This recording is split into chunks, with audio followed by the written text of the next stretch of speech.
nous sommes en train de préparer pour la pose des poutres principales qu'on va continuer en septembre. Donc il a fallu déjà monter une estacade sur l'avenue de France et au-dessus des voies ferrées pour pouvoir poser la grue LR 1600 qui va servir à la pose des poutres principales et secondaires. Ces poutres, par rapport au premier colis que nous avons posé au mois de mars, les colis J1, ce sont des poutres de plus grande dimension, donc un plus gros tonnage, d'où la nécessité de poser la grue sur une estacade qui va aussi au-dessus des voies ferrées pour permettre un levage sécurisé.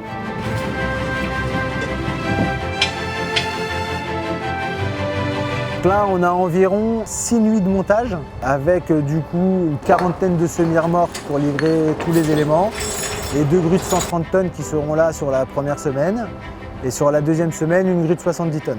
Le montage LR 1600 se répartit en plusieurs étapes. Donc, dans un premier temps, on va monter le corps de la grue qui pèse 29 tonnes, ensuite les chenilles qui pèsent chacune 38 tonnes, ensuite la tourelle qui pèse environ 60 tonnes qui elle va être levée à 2 grues. En plus de tous ces équipements, il y a tous les contrepoids qui vont sur le châssis de la grue et sur la tourelle, qui représentent environ 220 tonnes. Après, dans un second temps, on va monter le derrick de la grue. C'est des éléments treillis, c'est la contre-flèche que j'ai dit qui est à l'arrière de la grue. Le plus gros morceau pèse environ 30 tonnes. Après, dans une dernière partie, on va monter la flèche de la grue, qui elle fait 54 mètres. Et pareil, le plus gros morceau est environ dans les 30 tonnes.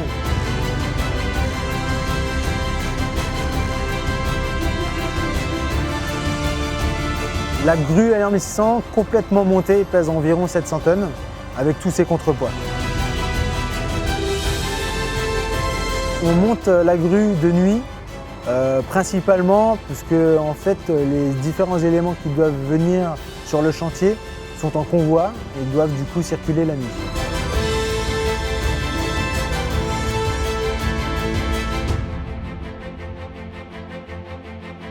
La particularité d'une LR 1600 par rapport à une LTM 1750, c'est tout d'abord que c'est une grue de plus forte capacité.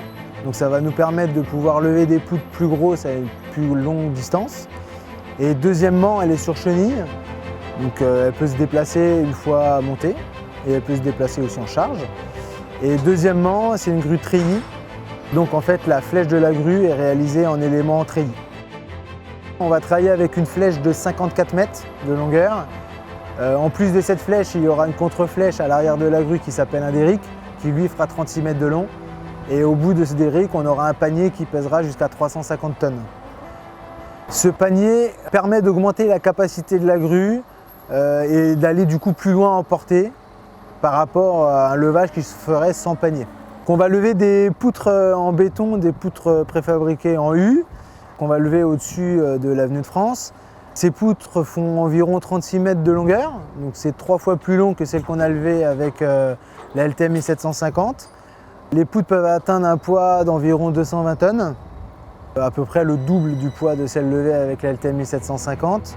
Et on va poser du coup ces poutres à environ 40 mètres de portée pour les plus loin.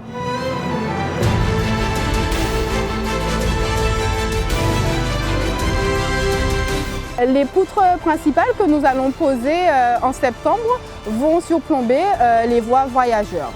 Elles vont aller presque jusqu'au bout de la plateforme ferroviaire. Il faut une certaine avancée de la grue puisque les poutres sont de très longues.